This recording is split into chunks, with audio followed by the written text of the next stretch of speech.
will call to order the Policy and Personnel Subcommittee meeting for today, Wednesday, August 19th, 5:30. Let's go ahead. Okay. Oh, interesting that we're not beginning with the pledge. Yeah, I just noticed that because I came in looking for the flag. Maybe we can do it. We can. Yeah, we'll begin with the pledge here. Yep, we've got the window here. Yeah, we can see it right there. Oh, there it is. Yep. Okay. I pledge allegiance to the flag of the United States of America and to the republic for which it stands, one nation, under God, indivisible, with liberty and justice for all. Awesome. Thank you all. You're welcome. Oh. Okay. So here in the room this evening, we have myself, Jeremiah Nault. We have Heather Ingham. We also have the superintendent, Dr. Adam Houghton. And calling in via Zoom, we have Ken Hamilton. Ken, thanks for cutting out time to be with us tonight. Glad to be here. Awesome. All right.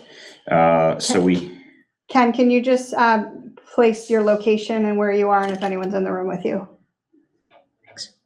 I'm in Baltimore, Maryland, United States of America. I'm by myself, I hope. Not that somebody hiding in here with me. I'm in a hotel room by myself. Thanks, Ken. Thanks, Heather. And if my wife is listening. Nice.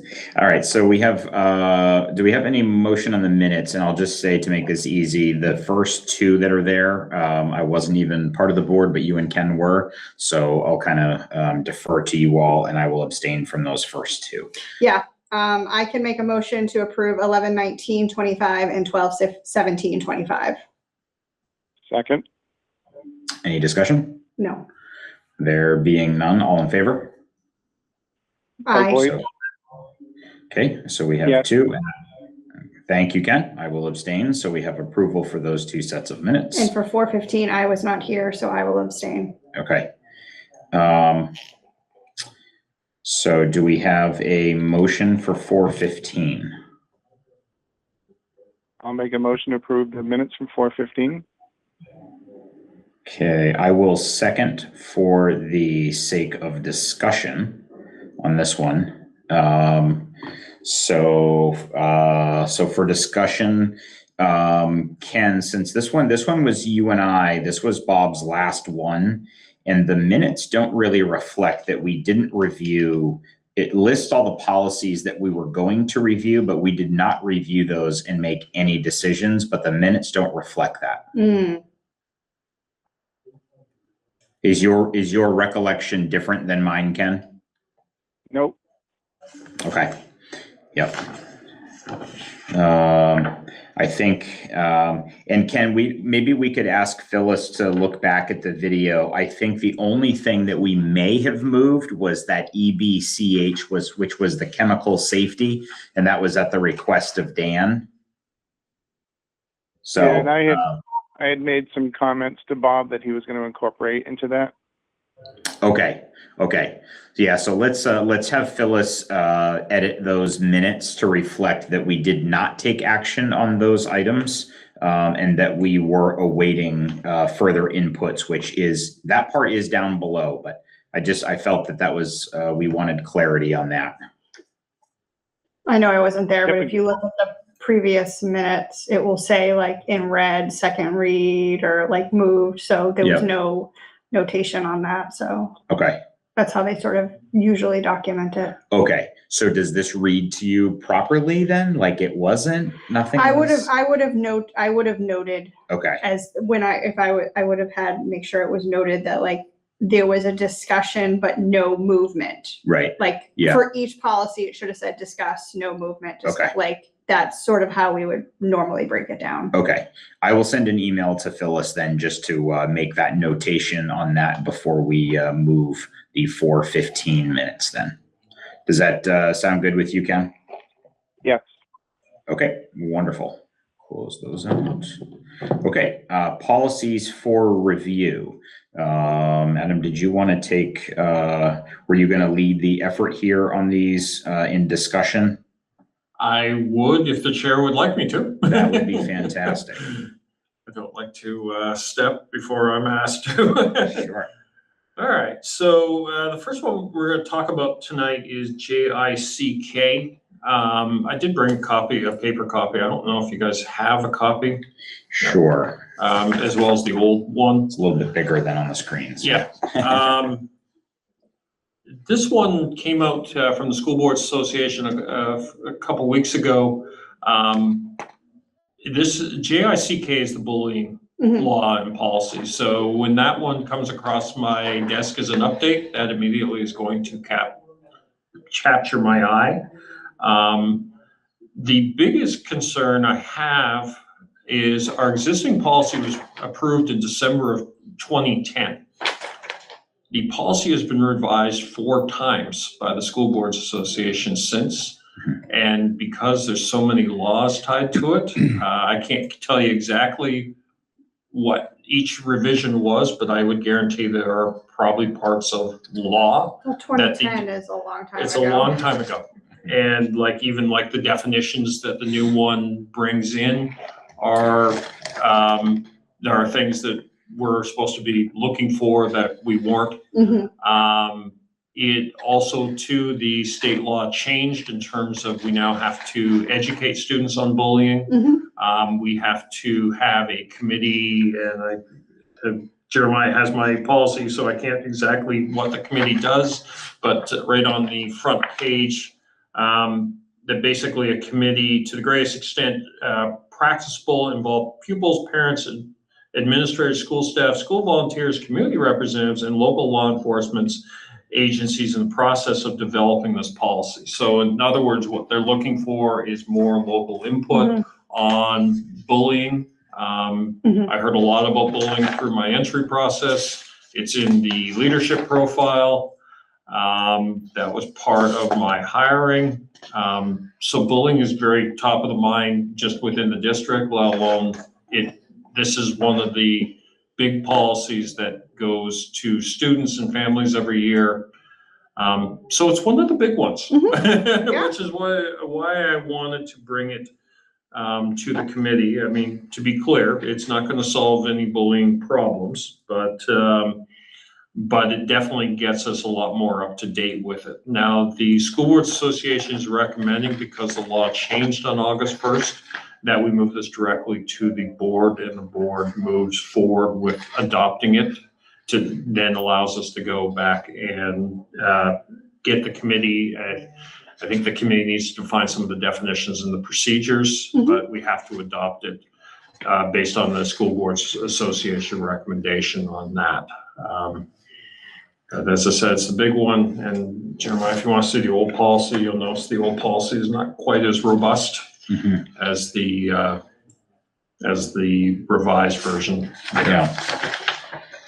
Which bigger doesn't always mean better, but this is one that sometimes it actually is. It includes, so just from from a bullying social emotional standpoint, it actually the new one defines the things more clearly, and it also defines some of the things that we're seeing in cyberbullying, doxing, catfishing, the AI issues.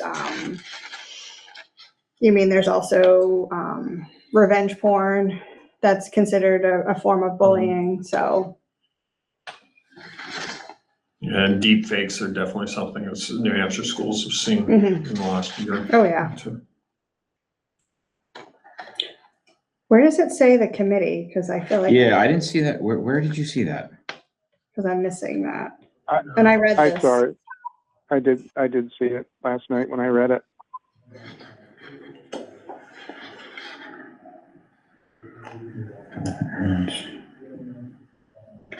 Yeah, it's HB 131 and they go through it in the top paragraph. Okay. Yeah. It's not defined as the committee. It's actually at the end. Yes. Okay. Trying to get a broad group of people. I haven't gotten my progressive lenses. I got to go pick those up this week. It's a little hard to read. I'll tell you though, once you switch to progressive lenses, there's a whole other world. There we go. Just make it a little bigger. Okay. All right. I read this prior, and I had there was nothing that stood out to me that made me say it's not something that I would want to move forward with. I think this is, as you said, it's one of the biggest things that we deal with as a district. I mean, it's one of the things we see in the clinical world as well. Yeah. Yeah, and it's usually the one that's most on the tip of the tongue with parents. Mm-hmm. Sure. And because it happens outside of, a lot of times it happens outside of school. And that actually brings up another thing that the new policy covers that the old policy doesn't, is now we are responsible for district to district bullying and state to state bullying. Mm. Yeah, Massachusetts implemented that a couple years ago. Yeah. What's your understanding of the reporting process? How does that work? Basically, it's defined in terms of how they report and then it defines the specific timeline of how that is to be broken back out to the parents in terms of how extensions work. All those things that I'll be honest, I haven't heard much about the reporting. But I keep hearing a lot about just sort of transparency in discipline reporting. That my guess is probably is an area that we need to tighten up in. Well, because there's anonymous reports now. So how are we handling that as a district? I guess that would be. Yeah, because you get in a whole bunch of parent bill of rights issues and that kind of stuff with that too. Because parents have a right to know all those things and.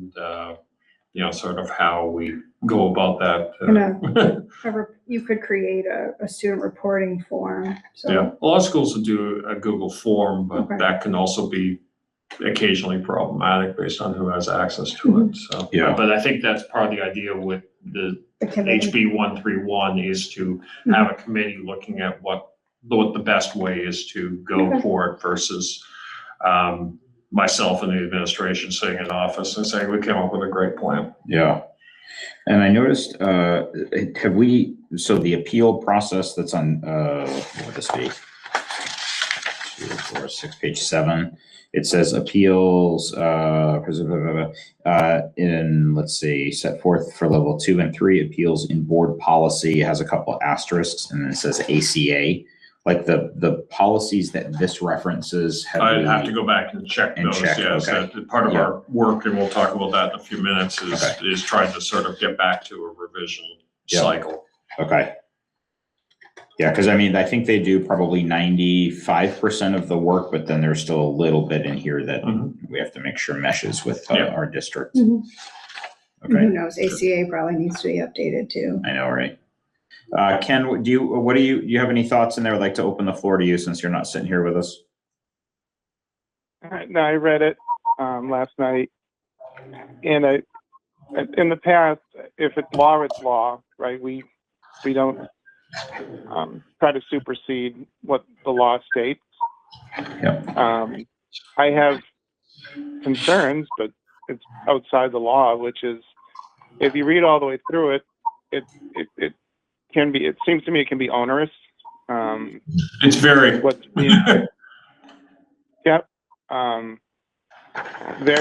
it's just onerous. There's a lot that's being required of the district. It could suck a lot of time out of various people's already busy schedule. It's not that it's not worthy of that attention. It's just onerous. Do we need more people to? I guess we need to know what the volume is, right? But if there's a good number of these cases that come up, do we need extra staff to actually follow these procedures as written? Yeah, I would tell you the volume on this is actually really high, Ken, because this is the sort of default. This person's bugging me, It's that. Yeah. Everything is bullying. And I'm very aware of. I mean, I'm very aware of that. Like, kids have a hard time with conflict resolution, and like, someone's annoying, but that doesn't mean they're like. Yeah. Right. And so I think this is where this policy is really good, because there's a lot about some education and like what is bullying versus what's not bullying. I would because that having the education component is a actual positive in this policy because that did not exist before. And I also presume there's multiple people in the district or in each school who are trained on how to do a bullying investigation. Yes. It's not just like two people. There's a group of people. Yeah. Okay. So again, if it's high volume, it's going to be labor intensive. And you know, like you said, if somebody looks at me cross-eyed in the hallway, is that bullying? Like, it can get to the point of being ridiculous. Unfortunately, Ken, I wish I could tell you that doesn't happen, but it happens all the time. I will say those types of things, they tend to clear those up pretty quickly. Yes. Yeah, as long as, and I did not read that in here, if there's a first line filter to say yay or nay, it doesn't rise to the level, but then you get yourself in a situation as a district where we're going to err on the side of caution because we're going to get sued or whatever. Like that's what goes through my head. There was one other, I'm looking for it. I'm sorry, I can't find it. I'm on my phone. There was something in here that really bothered me, which extended bullying off, because it says, you know, on school grounds or during school events, extracurricular events, but there was some little sentence in here that also said, if it happens outside of the school, but it makes them feel uncomfortable at school. Now we're policing children's behavior outside of school hours. Yes. That's just insane. That's also been, but Ken too, that's been in the law since the law first came out. It's also due to social media. It's only gotten worse. So like when we all went to school, our bullies we could take our phone off the hook and our bullies couldn't find us. These kids, their bullies can find them constantly. Yeah. Like they don't get a reprieve from that. Yeah, but they said also that's their impact on the school. So if something happens at say basketball on the weekend and both kids just come to school, you know, and you're not having quite that same impact. That's different than I'm not coming to school because I'm afraid that I'm going to get jumped the moment I come to school because of this person. Mm-hmm. So my neighbor has two daughters in the high school, and they tell me that, you know, it doesn't stop at the school door, right? It's Instagram, it's 10 o'clock at night, it's on a Saturday or Sunday. Girls being girls, boys being boys, and it goes on almost 24/7 now when they're on their phones. Yep. And that's kind of just what Adam was saying. So I'm just going to say it sucks, but we got to do it because it's the law. But it's, you know, it's just going to suck a lot of resources. Mm-hmm. Yeah. So, I mean, I would obviously vote for it. It's the law. We don't vote to try to supersede the law, but, you know, when we get this committee together or whatever and start looking into, the policies and the procedures that have to be put in place, do we need additional staff? Like, Adam, does your office have the staff to, if you have a number of bullying complaints, do you have the staff to actually investigate and address them all according to procedure? Mm-hmm. That I don't know, Ken. I'm more concerned if the current policy is being followed. Yeah, and that it hasn't been updated since 2010. It clearly needs to be updated. Yep. I make a motion to move to the board for first and second read for implementation purposes. I'll second. Conversation?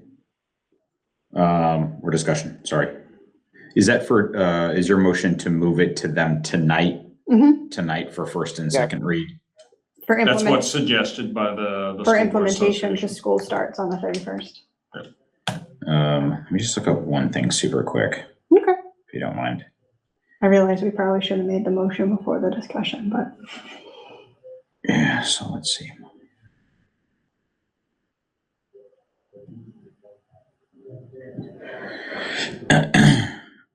Yeah, so my only so as part of our discussion, my only question is, so when Ken, you're 100% right. We have agreed that if it's law, we follow it, and we're not going to try to go rogue outside of the RSAs. So the question is, so like B says definitions. It gives an RSA 193 F3. So when you go to the RSA. The question is how much of that paragraph that's included below is actually out of the RSA, or how much is extrapolated and expanded upon by somebody at the New Hampshire School Board Association. So that's always my question. So I want to follow the law. The question is this policy in alignment with the law or just pieces of the policy? Does that make sense? Okay. Ken, I don't know if what you were referring to was B1F. It's on page 2. Occurs on is delivered to school property or school sponsored activity or event off school property. Is that what he was talking about? Yeah, yeah. Yeah. So like when I go to the RSA, I don't see that language in the RSA.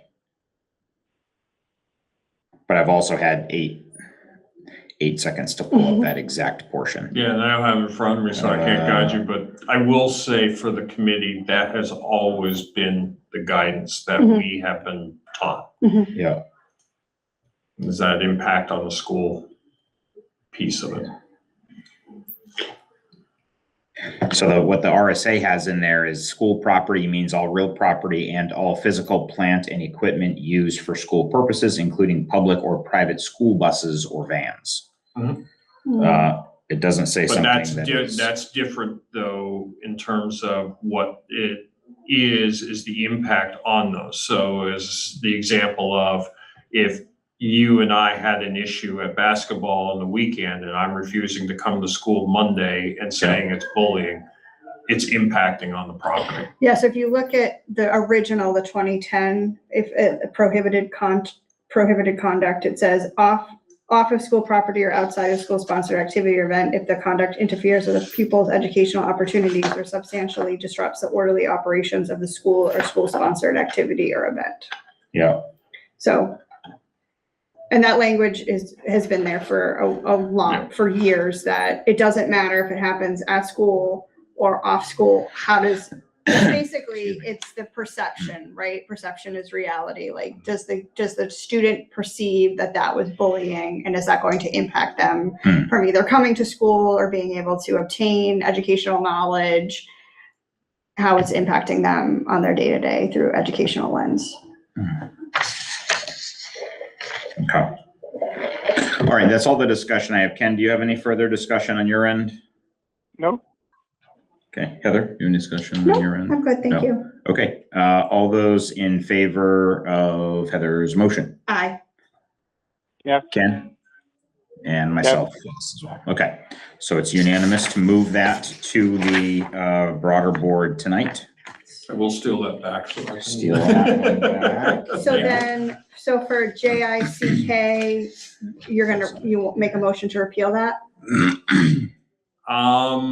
You're not repealing it, you're basically updating it. Okay, so Yeah. we don't have to do anything with the second, like, because you have it on the No, agenda. I just had it there, so it reminded me of having the other policy. All right. Because that kind of comes slightly into play with the next policy. All right, so just so you know, historically, they used to make us repeal the old one, so I just wanted to. Make Yeah, I have historically not Okay, done that all with right. my policy committees, because you're not taking it out, you're Okay. just updating it. Well, that's why I asked. Yeah, I feel yeah, like of you have a course. little bit more knowledge in Yeah. this area, so, all right, sorry.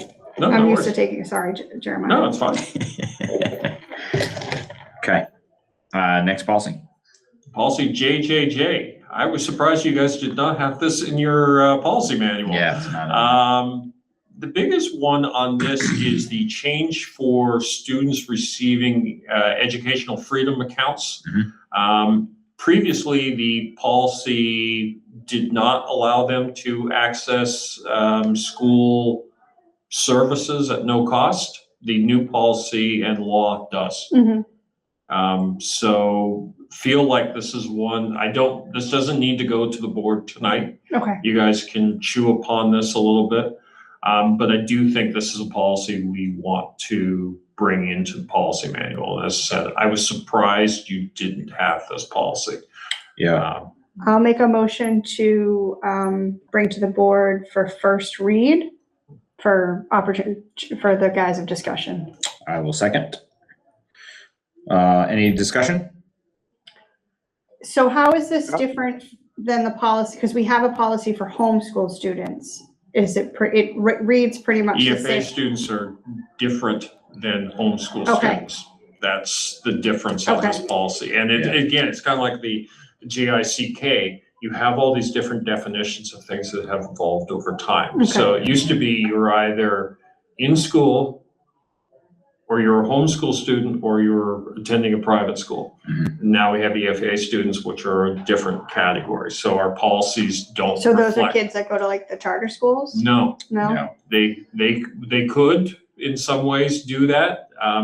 They have a bunch of different avenues, but they receive, the key part is they receive money from the state to educate themselves or their children. But we don't get adequacy money for it. Mhm. That's the key part, which is why EFAs have been a bit of a sticky wicket for schools, is just when they come in for, taking a class, there's We're not no, getting like when a paid for it. homeschool student comes in, takes a class, and they're here for, say, one period a day, we can designate them as being an FTE equivalent on our state reporting, which gives us funding for that. Mhm. In this case, they can just come. So even, I know the law is the law, but, so we get no funding for these kids, but they None. can participate in all of our activities and do Yep. all the things. Yep. And that's why the policy becomes important, because when you have students who are homeschooled, there's a different set of rules. Yeah, I mean, I know for kids that are, we've had plenty of kids that are homeschooled that are on Mhm. baseball teams, basketball, I mean, but again, I know that we can get some funding for Yep. that. And they pay taxes in the community.